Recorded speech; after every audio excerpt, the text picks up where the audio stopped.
Welcome to the Chinese Lore Podcast, where I retell classic Chinese stories in English. This is episode 37 of Journey to the West.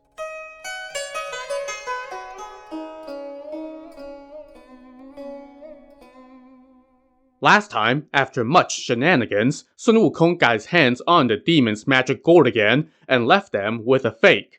He then pretended to be Wukong Sun, one of Sun Wukong's brothers, and challenged Silverhorn to a face-off. Silverhorn was surprised that his opponent also had a gourd that looked just like his. He demanded to know where his foe got his gourd, and Wukong Sun or Sun Wukong or Kong Wu Sun, whatever, said, "No, you go first." After Silverhorn explained that his gourd grew on an immortal vine dating back to the time of creation, Sun Wukong said, "Hey, my gourd came from there too." "How so?" Silverhorn asked. "Yeah, see, there were two gourds on that vine. Mine was the male, and yours was the female." "Forget about male or female. As long as it can bottle up people, then it's a magical treasure."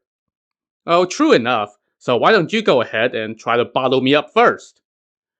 Now, Silverhorn should have known that something smelled fishy about all this, but instead, he was ecstatic that Sun Wukong had allowed him to take the first shot.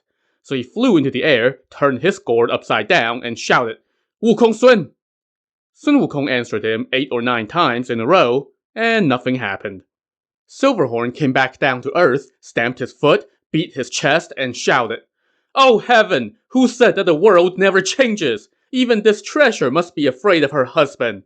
The female gourd must be afraid to work her magic after seeing the male gourd." While Silverhorn was busy offering up treatises on gender relations among magic gourds, Sun Wukong laughed and told him, "Put yours away, it's my turn." He now flew into the air, turned his gourd, aka the real one, upside down, and shouted, "Silverhorn!" Silverhorn, feeling like he couldn't refuse to answer after Sun Wukong had answered him, muttered an acknowledgement, and immediately he was sucked into the gourd. Sun Wukong slapped on the seal with Lao Zi's name on it and rejoiced. "Son, it's your turn to taste something new." He descended from the clouds and headed back to Lotus Flower Cave. As he walked along the uneven mountain terrain on his bowed monkey legs, he could hear the sound of liquid sloshing as the gourd bounced around. Turns out, Silverhorn was not powerful enough to withstand the pacifying effects of the gourd, so he was soon reduced to liquid. But Wukong was like, "Yeah, nice try, buddy." "Oh son, are you taking a leak or spitting? I've already tried those tricks myself. I'm not opening the seal for 7 or 8 days. There's no rush. In fact, considering how easily I got out, I'm not opening this thing for 1,000 years. As he talked to the gourd, he approached the entrance to the cave. There, he gave the gourd a shake and heard more sloshing. "Hey, this sounds like the tube that you use to shake divining sticks," Wukong chuckled. "Let me cast a divination and see when my master can get out of this place." And so he started shaking the gourd while reciting a divination chant. The demon lackeys saw this and hurriedly reported to Goldenhorn. "My lord, that Wukong Sun bottled up your brother in the gourd and is using him to cast a divination." Goldenhorn was shocked and scared. He collapsed to the ground and wailed, "Oh good brother, the two of us left heaven for the mortal realm so that we could enjoy wealth and prosperity together and be the masters of this cave forever. But you have lost your life over this monk, and I have lost a limb." As Goldenhorn and all the lackeys cried, Zhu Bajie shouted from the ceiling beam where he was hanging, "Hey demons, stop crying and listen to me. Sun Wukong, Kong Wu Sun, and Wukong Sun are all the same person. My brother just rearranged the characters of his name. He has the power of 72 transformations, so he came in here, stole your treasure, and bottled up your brother. Since your brother is already dead, there's no point in this kind of mourning. Hurry up and clean your walks, cook some mushrooms, bamboo shoots, tofu, and vegetables. Let us down so that we can chant some scripture for your brother." That was the last thing Goldenhorn needed to hear. He barked to his lackeys, "Stop our mourning for a minute. Take that Zhu Bajie down and steam him until his flesh is falling apart. Once I have eaten my fill, I will go avenge myself on Sun Wukong." Sha Zeng, also hanging from the ceiling, chided Zhu Bajie. "See, I told you to keep your mouth shut. He who talks the most gets cooked first. Zhu Bajie was about to panic, but a lackey told Goldenhorn, "My lord, Zhu Bajie is tough to steam." "Oh, thank Buddha," Bajie exhaled. "Somebody is building up good karma. Yes, yes, I am indeed too tough to steam." But then another lackey chimed in. "If we skin him first, then he will be easy to steam." Bajie panicked again and sputtered. "No, no, no, no. I am easy to steam. Even though my skin is thick, it'll fall apart as soon as you boil me. Ah, crap." While the demons were discussing pork recipes, one of the lackeys at the gate reported, "That Wukong Sun is cursing us outside again." "That scoundrel thinks we have no one left to face him," Goldenhorn fumed.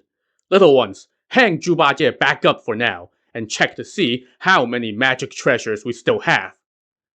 His demon steward told him that they still had 3 items: the 7-star sword, the banana fan, and the jade vase. "That vase is not useful," Goldenhorn said. "If you call somebody's name and they answer, then it will bottle them up. But that Sun Wukong learned how it works and bottled up my brother. Leave it here. Bring me the fan and the sword." So the steward brought forth those 2 items. Goldenhorn tucked the fan into his shirt and grabbed the sword. He then called up 300-some lackeys, donned his armor and red battle robe, and stormed out to fight Sun Wukong. Once they lined up outside the cave, Goldenhorn cursed. "Insolent monkey! You have killed my brother! You are despicable!" Wukong cursed back.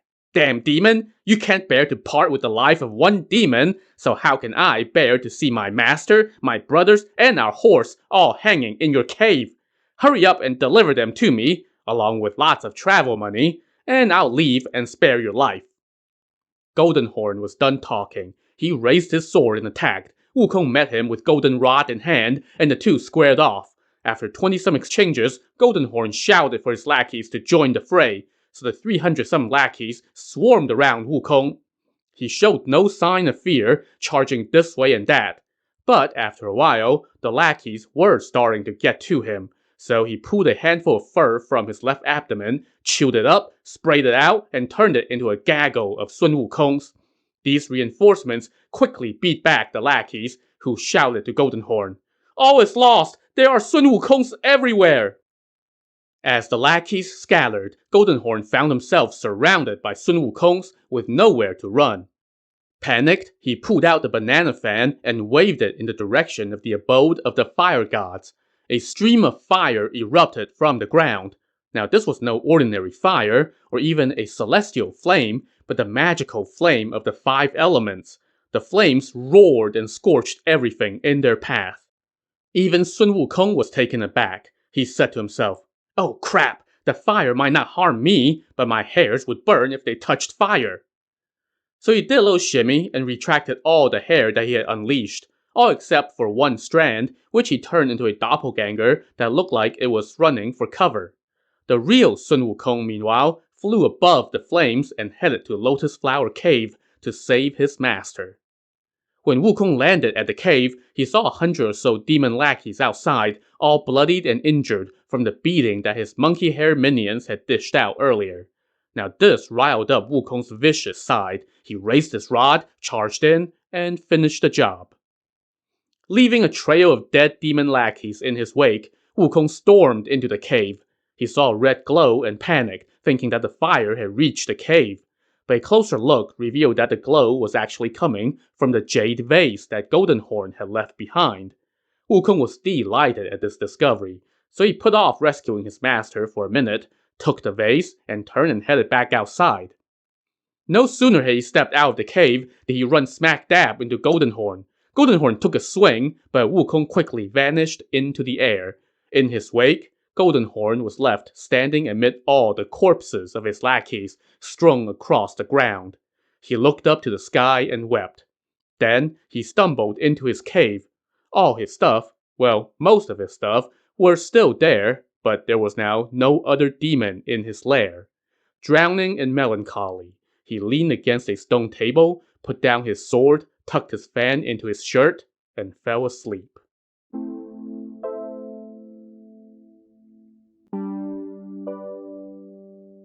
While Goldenhorn dozed off, Sun Wukong returned to the cave. He saw the gates open and heard nothing coming from inside, so he quietly sneaked in and found the demon lord asleep against the stone table.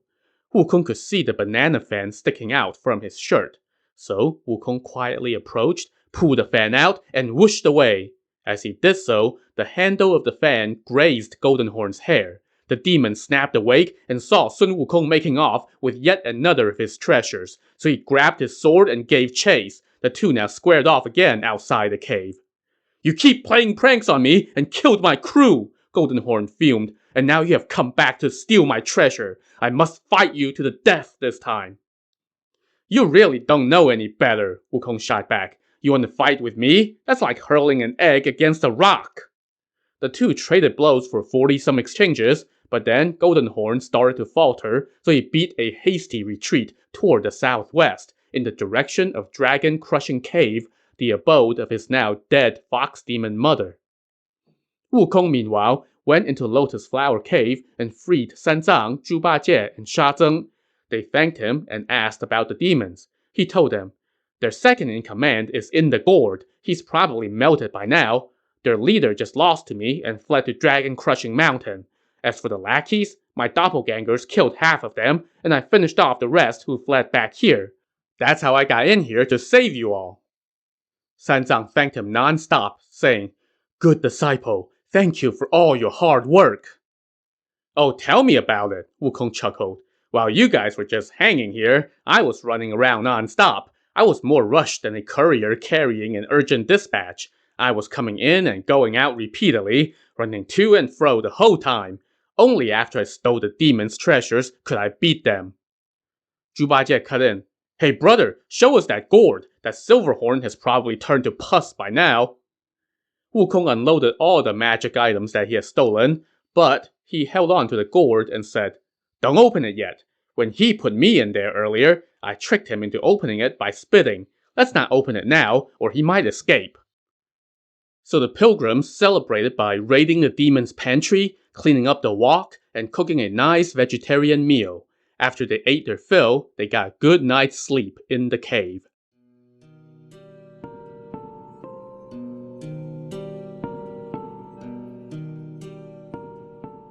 Meanwhile, Goldenhorn fled to Dragon Crushing Mountain, where he assembled all the demon maids who served the fox demon. He told them how Sun Wukong had killed their mistress, bottled up his brother, wiped out his band of demon lackeys, and stolen his magic MacGuffins. All the demon maids wept, but he told them, "Don't cry, I still have my 7-star sword, and now I have your forces, and I'll go get some reinforcements for my relatives. I will avenge myself on that Sun Wukong." Just then, the lackey at the gate reported that Goldenhorn's uncle from the other side of the mountain had arrived with his troops. So this uncle was the younger brother of the fox she-demon that Sun Wukong had killed. His name was King Septimus Fox. He got word from his sentries that Sun Wukong had killed his sister, impersonated her, stolen his nephew's treasures, and had been fighting his nephews for days. So he brought an army of 200-some demons to help. When the Fox King entered the cave, he saw Goldenhorn dressed in white mourning attire, and the two had a good cry together. Goldenhorn then bowed and recounted what happened. The Fox King was irate. He told Goldenhorn to change out of his mourning clothes, round up all the demon maids from the cave, and join forces with his army. This combined demon army took to the air and charged back toward Lotus Flower Cave.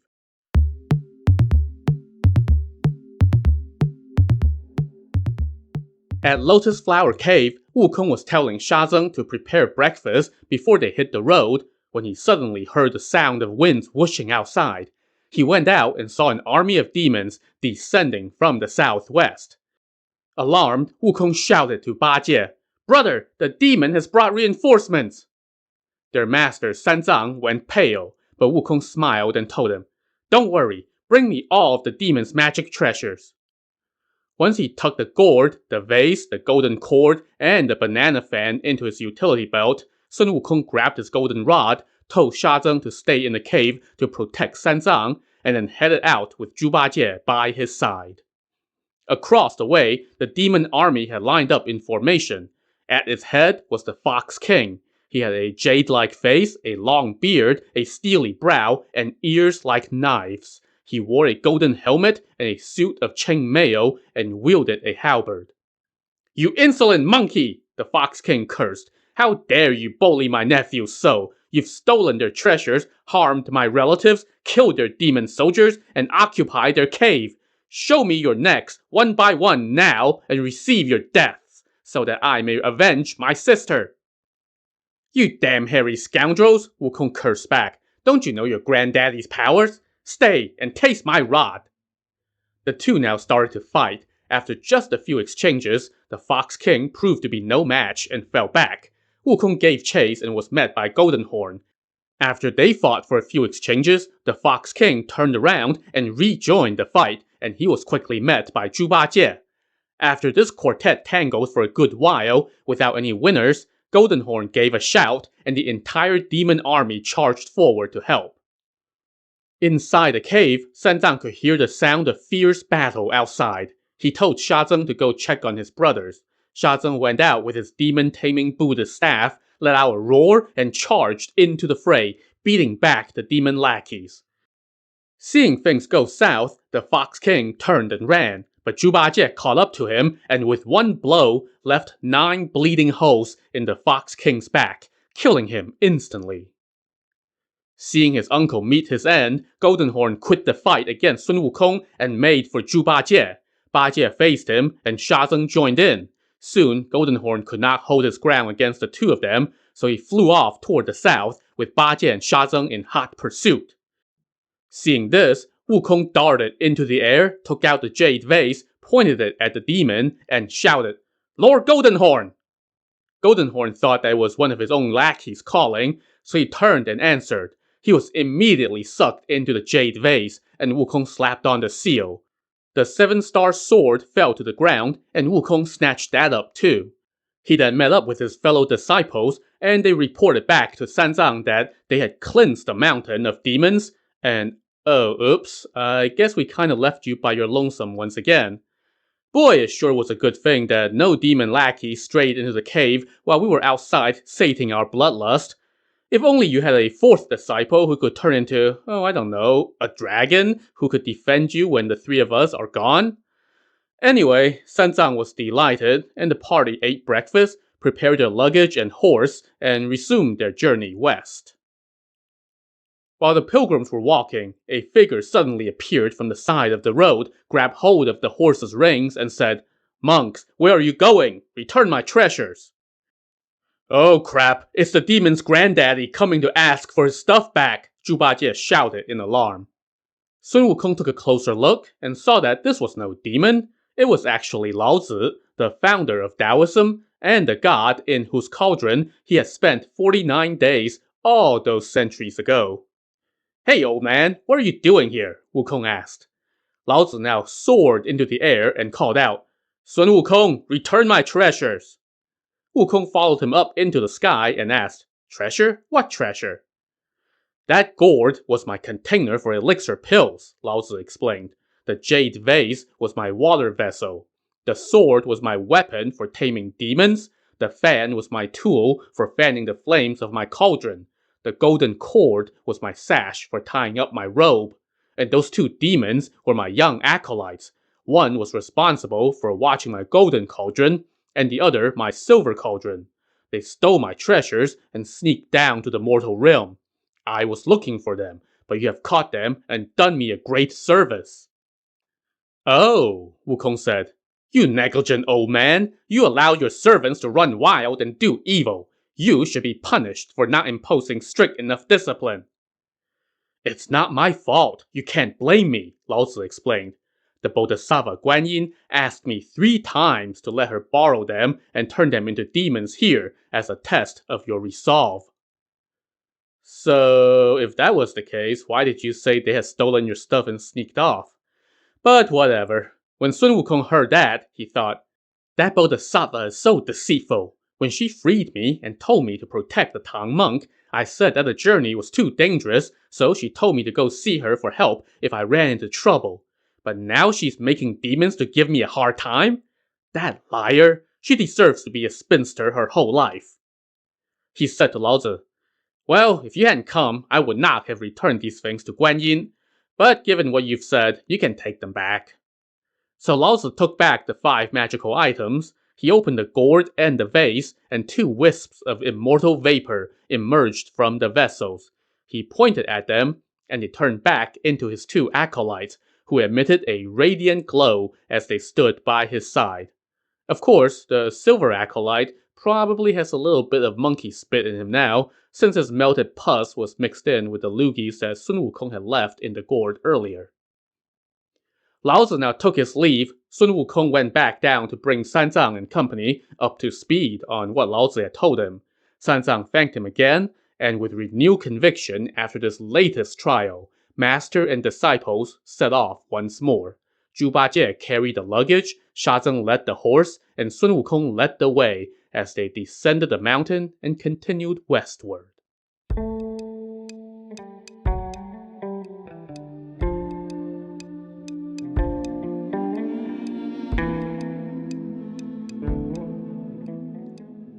Time flew by, and after some more days on the road, the pilgrims came across, surprise, surprise, yet another mountain standing in their way. Sanzang called out, "Pupils, look at how high and craggy that mountain is. We must be careful. There might be more demons hiding there." "Oh, master, stop letting your imagination run wild," Wukong said. "Just calm down and it'll be fine." "Pupil, how can the journey west be so treacherous?" Sanzang lamented. "It's been 4 or 5 years since I left the Tang capital. Why are we still not there yet?" Wukong laughed. "Oh, we're still a ways off. We've barely left the front door." "Brother, don't lie," Bajie cut in. "How can there be such a huge front door?" "Oh, brother, we're still milling back and forth inside the house," Wukong replied. Sha Zeng laughed. "Brother, don't scare us with your exaggerations. Even if there were such a big house, where would you buy a beam big enough for it?" "Brother, in my view, the sky is the roof, the sun and moon are the windows, and the 4 mountains and 5 peaks are the pillars and beams," Wukong said. "Heaven and earth are one big hall." "Well, alright then," Bajie said. "Let's take a few spins around that house and head on back." "Don't speak nonsense," Wukong told him. "Just follow me and keep going." Resting his golden rod on his shoulders, Wukong now led the way while Sanzang followed on his horse. It was a wild, imposing peak with no sign of other travelers, but plenty of signs of wild animals. Sanzang trembled as they continued deeper into the mountain. At one point, he reined in his horse and said, "Wukong, I have traversed so many mountains since I left the capital. When will I finally make it back?" Wukong chuckled. "Master, don't you worry, and don't be so impatient. Just calm down and keep going, and success will find you." So the party pressed on, taking in views of the mountain. Soon, the sun was hugging the western horizon. Sanzang noticed some towers and great halls in the canyon, and he said, "Pupils, it's getting late, but fortunately there are some towers and buildings not far from here. That must be a monastery. Let's seek lodging there and continue tomorrow." "You're right, master," Wukong answered. "Hold on while I check if it's safe." He leaped into the air and took a close look at the structures. They were indeed a Buddhist monastery, with red plaster walls, golden-studded gates, and rows of towers and pagodas. Wukong flew back down and told Sanzang that the place checked out, so they headed straight for it. When they arrived at the entrance, Wukong asked Sanzang what kind of monastery this was. Sanzang was like, "Look, I just got here too. I haven't even set foot inside, so how would I know?" "Ah, but you have been a monk since you were a kid," Wukong said. "You learned the Confucian classics before you studied the sutras and dharmas. You are widely educated, and you have been shown great kindness by the Tang Emperor. So how come you can't read those big characters on the door?" "You insolent monkey and your ignorant words!" Sanzang chided him. "I was riding toward the west just now, and the sun was in my face, so I couldn't read the characters. And the characters were obscured by dust anyway, so I didn't see them." So Wukong stretched and made himself a couple yards taller so that he could reach the plaque above the door. He wiped away the dust and asked Sanzang to have another look. The plaque said, "Treasure Grove Imperial Monastery." Shrinking back down to his normal size, Wukong asked Sanzang, "Master, which of us should go in to ask for lodging?" "Let me go," Sanzang said. "You all have ugly appearances, and your language is coarse and your tempers are short. If you offend the resident monks, they might not let us stay." So Sanzang set down his Buddhist staff, removed his cape, and tidied up his clothes. He walked through the entrance and saw a pair of fierce-looking idols of door gods along the two sides, behind red railings. He nodded and sighed. If the people in the east would also build such giant idols and worship them, then I won't have to go to the west. Then, as he made his way to the second set of doors, he saw more idols, this time of the four heavenly kings. Inside those gates, he saw four towering pine trees, each with a canopy that looked like a parasol. Then he lifted his head and saw the main Buddha hall. Sanzang put his palms together, kneeled and kowtowed toward the altar in the hall. Then he got up and walked around to the back door. There, he saw a relief of the Bodhisattva Guanyin, saving all the beings in the South Sea. The relief featured beautifully carved shrimps, fish, crabs, and turtles, frolicking amidst the waves. Nodding again, Sanzang sighed repeatedly. Pity, pity. Even the creatures of scale and shell worship the Buddha, so why does man refuse to cultivate his virtue? Just then, someone came out through the innermost gate. He saw Sanzang's exquisite countenance, so he rushed over, greeted him, and asked where he's from. Sanzang gave his usual introduction and requested lodging, and the figure said, "Elder, please don't take it the wrong way, but I can't make that call. I'm just a lay brother who does menial chores here. The abbot in charge is inside. Let me go inform him. If he agrees to let you stay, then I will invite you in. But if he refuses, then I would not dare to waste your time." Sanzang thanked him, and the lay brother went inside and told the abbot that he had a visitor. The abbot changed clothes, put on his hat and cassock, came out and asked where the visitor was. The lay brother pointed out Sanzang, and the abbot looked in his direction. He saw that Sanzang was sporting a bare bald head, a shabby monastic robe, and a pair of dirty, water-stained shoes. The abbot scolded his lay brother. "You must be itching for more flogging. Don't you know that I am an appointed high official in this monastery, and that I only come out to greet gentry from the city? Why did you make such a fuss over this kind of monk and ask me to come welcome him? Look at him. He must be some wandering monk, not an honest one. He must be seeking lodging because it's getting late. But how can we allow him to disturb our quarters? Just tell him that he can squat under the eaves tonight. Why did you bother me?" And with that, the abbot turned around and went back inside in a huff. Well, that's not exactly the welcome Sanzang had hoped for. To see how his traveling companions will react to this slight, tune in to the next episode of the Chinese Lore Podcast. Thanks for listening.